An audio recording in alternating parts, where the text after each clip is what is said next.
Welcome students.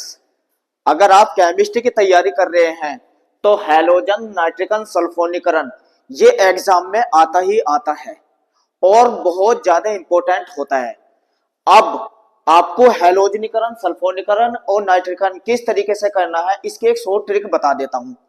इस trick के द्वारा आप पूरी बुक से कहीं से भी यह विक्रिया पूछेंगे तो आप उसको मिनटों में बना सकते हैं और कभी भी आपके दिमाग से ये बातें नहीं निकलने की। सबसे पहले आपको क्या काम करना है, देखो मैंने दो कैटेगरी में एरोमेटिक यौगिकों को लिया है। इधर भी एरोमेटिक यौगिक है और इधर भी एरोमेटिक यौगिक है। अब ये दो कैटेगरी क्यों ली है आप सबसे पहले ये समझ लीजिए। आपको इस लेसन में हैलोजनीकरण, नाइट्रिकन और सल्फोनीकरण को जानना है। तो ये इधर के साइड जो तत्व है जैसे toluene, chlorobenzene, alcohol, aniline, anisole, ये वे तत्व लिखे हैं इधर जो अभिक्रिया चाहे आप हैलोजनीकरण करो या नाइट्रीकरण करो या सल्फोनीकरण करो ऑर्थो और पैरा पोजीशन पे ही होती है। बस याद रखना ये वे वाले तत्व है जहां तत्व ऑर्थो और पैरा पोजीशन पर आके जुड़ता है। अभी थोड़ी देर में जब मैं डायग्राम बनाऊंगा आपकी समझ में आ जाएगा। और दूसरी तरफ नाइट्रोबेंजीन, बेंजोइक अम्ल और बेंजेल्डिहाइड, बेंजीन सल्फोनिक अम्ल, ये वे तत्व है जहां यौगिक मेटा पोजीशन पर आके जुड़ता है। बस इतना ही आपको याद रखना है, कौन से तत्व मेटा पोजीशन पर आके क्रिया करते हैं और कौन से तत्व ऑर्थो और पैरा पोजीशन वाले होते हैं।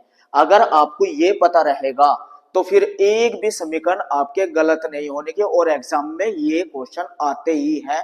आइए ट्रिक बता देता हूं। ट्रिक से पहले आपको ये समझना है, अगर मैं बनाऊं बेंजीन की रिंग, ये देखिए ये बेंजीन की रिंग है। एक बात पहले समझ लीजिए, ये हुआ बेंजीन। बेंजीन के अगर इस पोजीशन पर यहां कोई क्रियात्मक समूह जुड़ा हुआ है, बस ये बात समझ लीजिए, क्रियात्मक समूह। अब कभी आप एग्जाम में गलत नहीं बनाएंगे समीकरण जब मैं आपको ये ट्रिक बताऊंगा। अब समझिए, ये क्रियात्मक समूह चाहे CH3 हो सकता है, चाहे Cl हो सकता है, चाहे O हो सकता है, चाहे NO2, कोई भी इसकी ये जो पोजीशन होती है बेंजीन रिंग की, इसे कहते हैं ऑर्थो पोजीशन। और या इधर से भी चलेंगे ये भी ऑर्थो, या तो इधर से आएंगे ऑर्थो पोजीशन, ये ऑर्थो पोजीशन, और इधर होती है मेटा पोजीशन, और इधर से आ रहे हैं तो ये मेटा पोजीशन, और नीचे होती है पैरा पोजीशन। जहां भी क्रियात्मक समूह, जरूरी नहीं है जुड़ा हुआ हो, जहां भी क्रियात्मक समूह जुड़ा होता है उससे अगली पोजीशन ऑर्थो होती है, फिर नेक्स्ट मेटा और फिर पैरा। ये पोजीशन आपको पता हो। अब ये वे वाले तत्व है जो अनुनाद के कारण यौगिक मेटा पोजीशन पे आके जुड़ेगा। इनसे समीकरण बनाऊंगा तो आपको पता चल जाएगा। और ये वे वाले तत्व है एरोमेटिक यौगिक जहां यौगिक ऑर्थो और पैरा पोजीशन पर आके जुड़ता है। बस अगर आपको ये बात पता है तो फिर अब समीकरण गलत नहीं होने की। आइए समीकरण बनानी सिखा देता हूं। पूरी ऑर्गेनिक केमिस्ट्री की जितनी भी रिएक्शन है, हैलोजनीकरण, नाइट्रीकरण और सल्फोनीकरण, एग्जाम में तो आएगी जरूर, किसी भी तत्व से आएगी। आप अलग अलग जाके अगर याद करते हैं तो फिर आपको एग्जाम में परेशानी होती है। अब देखो परेशानी से ही तो बचना है, क्यों ना पूरी बुक की जितनी भी हैलोजनीकरण, नाइट्रीकरण, सल्फोनीकरण अभिक्रिया है एक ट्रिक से ही समझ लेते हैं। तो सबसे पहले आपको क्या ध्यान देना है, कैटेगरी अलग कर लीजिए। वे तत्व जो मेटा पोजीशन वाले पे जुड़ेंगे, वे तत्व जो ऑर्थो पोजीशन पे जिन तत्वों से आके यौगिक जुड़ेगा ऑर्थो और पैरा से, ये मैंने दो कैटेगरी बना दी। अब रिएक्शन किसी से भी आए, चलिए रिएक्शन बनानी सिखा देता हूं। चलिए चलते हैं एक ट्रिक के द्वारा। अब देख लेते हैं। सबसे पहले अगर मैं बात करूं, देखो एक बात का और ध्यान रखना, ये बात अगर बात कर रहे हैं हैलोजनीकरण, देखो हैलोजनीकरण, हैलोजनीकरण का मतलब होता है हैलोजन का जुड़ना, जिसे हम X कहते हैं। अब अगर हैलोजन है Cl तो बनेगा क्लोरोबेंजीन, क्लोरोबेंजीन। और अगर यौगिक जुड़ा है Br तो तब इसे कहेंगे ब्रोमोबेंजीन, ब्रोमोबेंजीन। और अभिक्रिया क्या रहेंगे, ब्रोमीनीकरण। ये वाली अभिक्रिया क्या रहेगी, ब्रोमीनीकरण। ये वाली अभिक्रिया क्या रहेंगी, क्लोरीनीकरण। आके क्या जुड़ेगा, Cl या Br कहां जुड़ेगा, थोड़ी देर में पता चल जाएगा। नंबर 2, अगर हम बात करें नाइट्रीकरण की, नाइट्रीकरण, नाइट्रीकरण का अर्थ हुआ HNO3 से अभिक्रिया कहेगा, HNO3 से अभिक्रिया नाइट्रीकरण का। और जुड़ेगा क्या, ये भी आपको पता है, NO2 यौगिक आके जुड़ता है, ये जुड़ता है, इसे कहते हैं नाइट्रीकरण। और यदि आपसे कहे सल्फोनीकरण, तीसरा आपसे कहेगा सल्फोनीकरण। अगर आपसे सल्फोनीकरण के अभिक्रिया पूछे, इसका मतलब हुआ यानी कि H2SO4 से अभिक्रिया, H2SO4 से अभिक्रिया। और जुड़ेगा क्या, ये भी तो आपको पता हो, जुड़ेगा क्या, SO3H, ये जुड़ता है। बस ये बात नोट कर लीजिए, और इन्हीं से ही आप एक ट्रिक से पूरी ऑर्गेनिक केमिस्ट्री की सारी सल्फोनीकरण, नाइट्रीकरण और हैलोजनीकरण अभिक्रिया कर सकते हैं।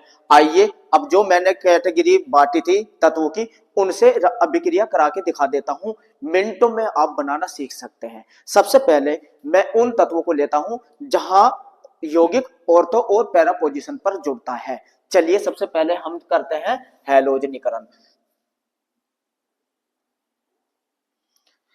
देखिए सबसे पहले हम बात करेंगे हैलोजनीकरण की, हैलोजनीकरण। अब देखिए हैलोजनीकरण कैसे होता है। अब वे जो मैंने 5 तत्व लिए थे, उन 5 तत्व से किसी से भी हैलोजन की क्रिया करते हैं। देखो पांचों में से मैं अगर यहां ले लेता हूं फिनोल, क्योंकि फिनोल इंपॉर्टेंट है, फिनोल से पूछी जाती है OH, ये लिया आपने फिनोल। और क्या कर रहे हैं आप, हैलोजनीकरण। अगर आप अभिक्रिया करा रहे हैं क्लोरीन की, Cl2, क्लोरीन की क्रिया, और जब भी हैलोजनीकरण होता है ये किसी हैलोजन की उपस्थिति में होता है, FeCl3 या Fe, इन दोनों में से किसी एक हैलोजन वाहक को ले लीजिए, हैलोजन वाहक की उपस्थिति में ही ये हैलोजनीकरण होता है। अब देखिए मैंने जो फिनोल लिया है, यो लिया है ऑर्थो और पैरा पोजीशन वाला, ये तो आपको पता है ना ऑर्थो और पैरा पोजीशन का। अब देखिए कैसे, ये बनाई आपने फिनोल, ये बनाई आपने फिनोल। अब देखिए जब आपको पता था ये ऑर्थो और पैरा पोजीशन पे जुड़ेगा, तो यहां ऑर्थो पोजीशन पे क्या जुड़ जाएगा, Cl2 से क्रिया हो रही ना, Cl प्लस प्लस, अब क्या कहां जुड़ जाएगा, पैरा पोजीशन पे। ये देखिए OH, Cl का अणु कहां जुड़ जाएगा, पैरा पोजीशन पे। यही तो बताया था मैंने कि आपको तत्व देखना है कौन ऑर्थो और पैरा पोजीशन पे आके जुड़ रहा है, ऑर्थो और यो पैरा, इसका नाम हो जाएगा ऑर्थो क्लोरोफिनोल, ऑर्थो क्लोरोफिनॉल, और ये हो जाएगा पैरा क्लोरोफिनोल। इन दोनों का मिश्रण प्राप्त होता है, इन दोनों का मिश्रण प्राप्त होता है। अब एक क्लोरीन का अणु यहां से और एक बेंजीन रिंग से हाइड्रोजन गया, जब ये तो Cl आके जुड़ी तो HCl बनता है, बेंजीन रिंग से हाइड्रोजन और एक Cl HCl, तो ये हो गई फिनोल से अभिक्रिया। अब देखिए पूरे ट्रिक से कैसे ही करनी है आपको, ये भी तो मैंने बताया था। अब आपसे अगर ये कहता है एग्जाम में आपसे, अब ये तत्व को बदलेगा, बस अपने एक ही जगह स्टैंड पे टिके रहना। अगर वो टॉलुइन से हैलोजनीकरण कराई, किससे, टॉलुइन, टॉलुइन क्या है, बस कुछ नहीं करना आपको, ये देखना है टॉलुइन किसे कहते हैं। जहां फिनोल है, जहां फिनोल है इसकी जगह आपको क्या लगा देना है, टॉलुइन लेना है। ये हो गई, इसे रफ करके दोबारा टॉलुइन। देखो बस तुम्हें क्या काम करना, टॉलुइन, आपको ये पता चल गया ये हुई टॉलुइन। और पोजीशन कहां होती है ये अभिक्रिया, ऑर्थो और पैरा पोजीशन पे।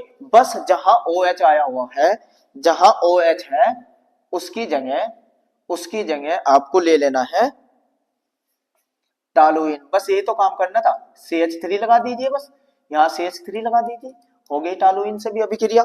तो इस तरीके से आप टॉलुइन से भी अभिक्रिया कर सकते हैं, ऑर्थो और पैरा पोजीशन वाली। ठीक है, टॉलुइन से भी हो गई। तीसरा तत्व का नाम बताइए, और कौन से तत्व ऑर्थो और पैरा पोजीशन पर जुड़ते हैं। 2 तत्वों से तो मैंने बता दी, टॉलुइन से और फिनोल से। तीसरा कौन सा होता है, एनिसोल। एनिसोल से भी जब आप अभिक्रिया कराएंगे, देखो एनिसोल का सूत्र क्या होता है, बस यहाँ OE तो जोड़ना है आपको, इसकी जगह क्या लगा देना है, अगर कहे एनिसोल से, एनिसोल क्या होता है, यहां लगाया OCH3, ये बन गया एनिसोल। तो बस यहाँ OCH3 लगाइए, OCH3 लगाइए, देखिए ऑर्थो पोजीशन पे ही हो गई। तो हैलोजनीकरण का इसीलिए मैंने कैटेगरी बांटी थी, आपको वे उन 5 तत्वों के नाम पता हो जो ऑर्थो और पैरा पोजीशन पर यौगिकों को जोड़ते हैं। तो मैंने 5 कौन कौन से बताए थे, टॉलुइन, एनिसोल, फिनोल और कौन से देते हैं, फिनोल के अलावा भी देते हैं ना। तो 5 तत्वों की जो वो कैटेगरी थी वे। अगर ये तो हुआ हैलोजनीकरण, हैलोजनीकरण समझ में आया। लेकिन अगर एक तत्व बेंजील्डिहाइड से क्रम जो मेटा पोजीशन पे जुड़ता है, देखो अगर यही अभिक्रिया कह देता किससे, बेंजील्डिहाइड से, बेंजील्डिहाइड होता है CH2। अब आपको पता चल गया Cl2 की क्रिया ही करानी है, हैलोजनीकरण। तत्व कौन है, बेंजील्डिहाइड, और ये तत्व था वो जो यौगिक को मेटा पोजीशन पर जोड़ कर रखता है अनुनाद के कारण।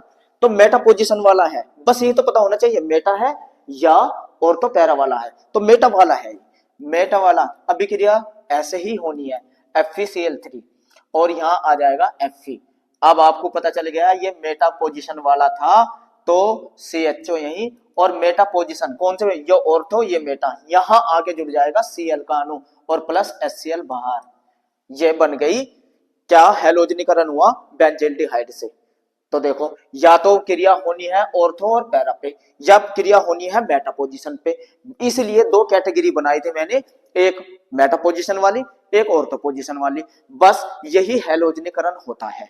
बस आपको ध्यान क्या रखना था, कौन ऑर्थो पैरा पोजीशन वाले तत्व है और कौन मेटा पोजीशन वाले तत्व। इसलिए शुरू में मैंने कैटेगरी बना दी थी। देखो कितनी आसानी से हो रही है। यह हुआ हैलोजनीकरण। अगर बात करें नाइट्रीकरण की, नाइट्रीकरण को देख लेते हैं, चलिए एक बार। नाइट्रीकरण, अब तत्वों के नाम याद रखना, मैं कोई भी तत्व बोलूंगा आपको ये बताना है कि ये ऑर्थो पैरा पोजीशन वाला है या मेटा पोजीशन वाला है, ठीक है। अब देखो सबसे पहले मैंने तत्व बोला, क्वेश्चन है आपका, फिनोल से नाइट्रीकरण करो, फिनोल के द्वारा, किसके द्वारा, फिनोल का। अब आपके दिमाग में क्या आना चाहिए, फिनोल, ये तो वो तत्व हुआ जो ऑर्थो और पैरा पोजीशन पे तत्वों को जोड़ता है, पता चल गया, ऑर्थो पोजीशन वाला। तो यही तो ध्यान देना है, क्या है ऑर्गेनिक केमिस्ट्री में कुछ नहीं है, बस आप थोड़ा सा समझिए। और अगर केमिस्ट्री में से पढ़ रहे हैं तो नंबर बिल्कुल 100% समीकरण तो सारी ऐसे ही कराऊंगा, पूरी ऑर्गेनिक केमिस्ट्री के एक ही जगह कराता रहूंगा।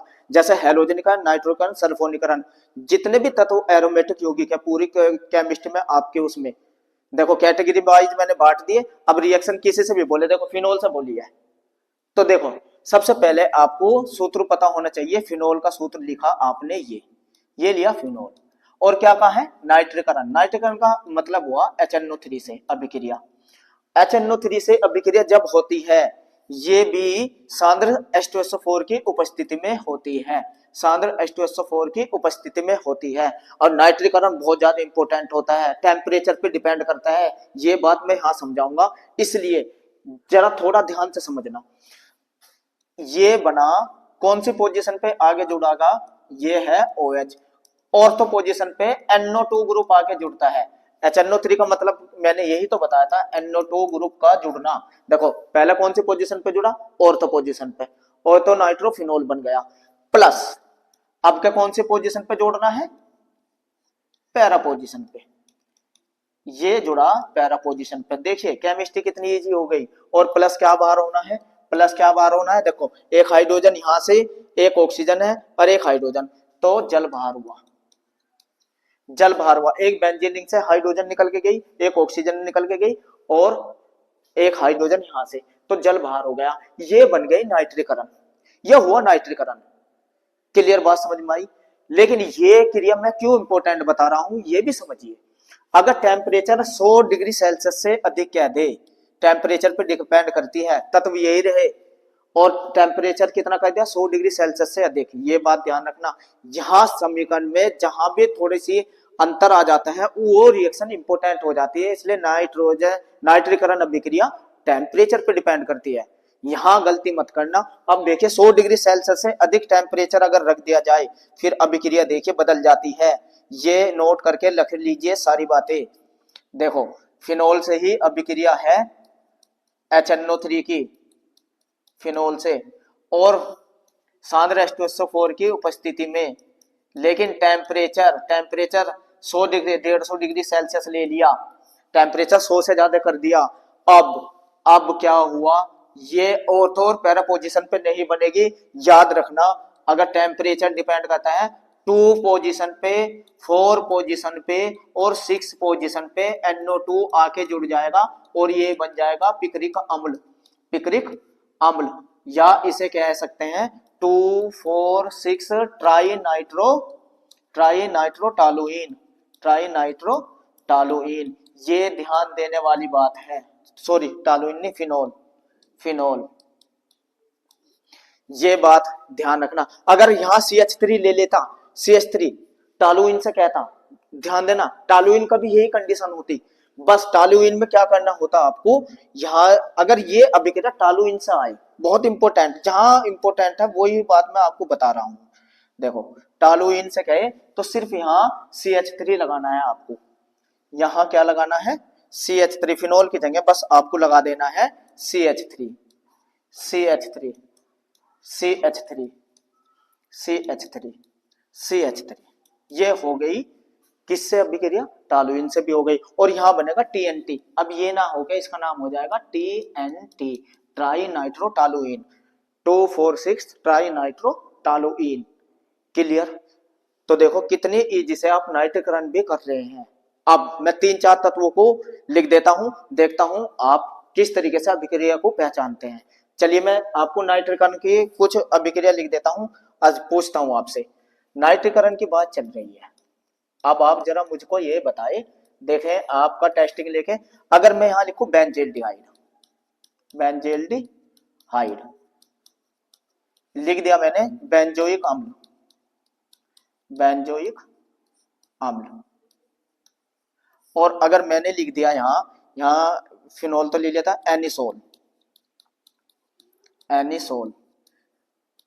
और एक मैंने लिख दी एमीन, यानी कि एमीन वाला तत्व ले लिया, एरोमेटिक में एमीन ले। ये मैंने यहाँ 4 तत्व लिखे और मैं कह रहा हूं इनमें से किसी से भी बोर्ड में आपसे नाइट्रीकरण पूछा जाए तो आपको क्या ध्यान देना है। अगर बेंजेल्डिहाइड से आता है नाइट्रीकरण तो आपको क्या ध्यान देना, अरे ये तो मेटा पोजीशन वाली है, और ये देखो बेंजोइक अम्ल से पूछा तो आपने पहले ही कैटेगरी बना, ये भी मेटा पोजीशन वाली है। अगर आपसे एनिसोल से पूछा, एनिसोल ओ ये तो ऑर्थो और पैरा पोजीशन वाली है, और अगर आपसे एमीन से पूछा, ये भी ऑर्थो और पैरा पोजीशन वाली है। एमीन यानी कि एनिसोल लेगा यहाँ, एनिसोल नहीं, एनिसोल तो ले रखी है, ठीक है।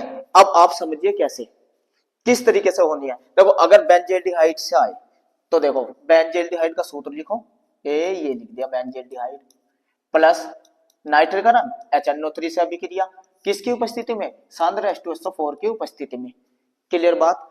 अब क्या कहा था मैंने, कौन सी पोजीशन की थी, मेटा पोजीशन वाली है, मेटा पोजीशन वाली है, लो बन गई। ये भी कोई बड़ी बात थोड़ी है। ये लो, ये रहा मेटा पोजीशन, क्या जुड़ना है, NO2, और प्लस बाहर क्या होना है, जल, लो हो गई। बताओ कितने इजी से आप नाइट्रीकरण अभिक्रिया समझ रहे हैं। किसी भी तत्व से पूछे, बस आपने कैटेगरी बांट देनी है, जो शुरू में मैंने कैटेगरी बांटी है उसके बाद देखिए ना कि कौन मोटे पोजीशन पे जोड़ रहे हैं, कौन ऑर्थो और पैरा पे जोड़ रहे हैं, बस ये ध्यान है तो बनाते जाइए समीकरण। समीकरण में क्या है इसमें, अब पूरे एग्जाम में से कहीं से भी परेशानी तो जब होती है जब अलग अलग याद करते हैं, क्यों ना एक जगह ही कैटेगरी करके याद कर लिया जाए। अब आप सल्फोनीकरण, नाइट्रीकरण और हैलोजनीकरण बिल्कुल बेफिक्र हो जाइए। अब आप देखिए कोई सी भी एक तो आएगी एग्जाम में, आपको बनानी है। नेक्स्ट, अब देखिए अगर ये कहता बेंजोइक अम्ल से, तो क्या है बेंजोइक अम्ल में, इसे ही तो हटाना है, बेंजोइक अम्ल ही तो लगाना है, और मेटा पोजीशन की तो है ये मेटा पोजीशन की तो है। ये लीजिए, ये कर दिया बेंजोइक अम्ल, क्या है ये हो गई, बस यही तो बदलना, मेटा पोजीशन। अच्छा अगर एनिसोल से कहे, देखो सूत्र को नाम तो आपको याद रखना पड़ेगा, इतना तो आपको थोड़ा सा जिम्मेदारी निभानी पड़ेगी, बस सूत्रों को ही तो याद करना है। एनिसोल किसको कहते हैं, एनिसोल बेंजीन के रिंग के ऊपर OCH3 ईथर के परिवार का होता है एनिसोल। तो चलिए कर लेते हैं, इससे भी उससे भी कर लेते हैं, इसमें कौन सी बड़ी बात है। ये है एनिसोल, एनिसोल को लिखिए, एनिसोल को लिखिए, ये लिख दिया एनिसोल। और इसकी क्रिया HNO3 से, HNO3 से किसकी उपस्थिति में, H2SO4 की। क्या करना है, एक बार कहाँ पे जोड़ना है, ऑर्थो पोजीशन पे NO2 को, और एक बार कहाँ जोड़ना है, पैरा पोजीशन पे, पैरा पोजीशन पे जोड़ना है NO2 को। और क्या बाहर होना है, जल बाहर होना है। लो हो गई, कितने इजी से हो रही है। चलिए अब सल्फोनीकरण की बात करते हैं। इतना जानने के बाद अब देखते हैं सल्फोनीकरण। चलिए देख लेते हैं सल्फोनीकरण। सल्फोनीकरण, सल्फोनीकरण का अर्थ होता है H2SO4 से अभिक्रिया, H2SO4 से अभिक्रिया। और जुड़ता क्या है, SO3H को जोड़ना है, ये जोड़ना है। कहाँ जोड़ना है, तत्वों के नाम तो बोले ना, तभी तो जोड़ेंगे। बोलो एक बार तत्वों के नाम। चलो मैं बोलता हूं, बेंजेल्डिहाइड। अच्छा बेंजेल्डिहाइड, ये बोला है बेंजेल्डिहाइड, ये बोला है बेंजेल्डिहाइड, यही तो होता है बेंजेल्डिहाइड। अब आपको क्या याद करना है, मेटा पोजीशन। हाँ ये मेटा पोजीशन वाला तत्व है। तो किससे अभिक्रिया हो रही है, H2SO4 से, और ये गर्म करने से ही हो जाती है। तो मेटा पोजीशन वाला है, ये लीजिए, ये भी कोई अभिक्रिया पूछिए, ACHO मेटा पोजीशन पे जुड़ना क्या है, SO3 Meta position, ortho Meta, ये रे मेटा, क्या जुड़ना है, SO3H, बन गया, बन गया। बाहर क्या हुआ, बाहर एक ऑक्सीजन यहां से, एक हाइड्रोजन यहां से, और जहां जुड़ा एक हाइड्रोजन वहां से जल बाहर हुआ है, जल बन गया, हो गई। तो बस आपको क्या काम करना है, कुछ नहीं काम करना, सिर्फ मेटा पोजीशन वाले तत्वों को अलग करो और ऑर्थो पैरा पोजीशन वाले तत्वों को अलग करो। और तीनों चीज में क्या पता होना चाहिए, कौन सल्फोनीकरण में कौन कहां जुड़ेगा, हैलोजनीकरण में कौन कहां जुड़ेगा। तो यही तो है सल्फोनीकरण, हैलोजनीकरण और नाइट्रीकरण। अलग अलग जाके याद करते हैं जब परेशानी होती है। अब देखिए एक जगह आपने समझ ली।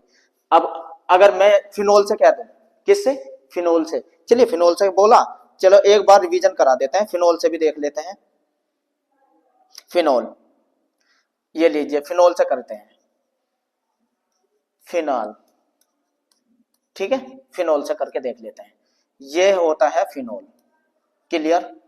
क्या बोला मैंने, फिनोल की क्रिया H2SO4, सल्फोनीकरण यही तो होता है सल्फोनीकरण। और किसकी उपस्थिति में होता है, गर्म करने से ही हो जाता है।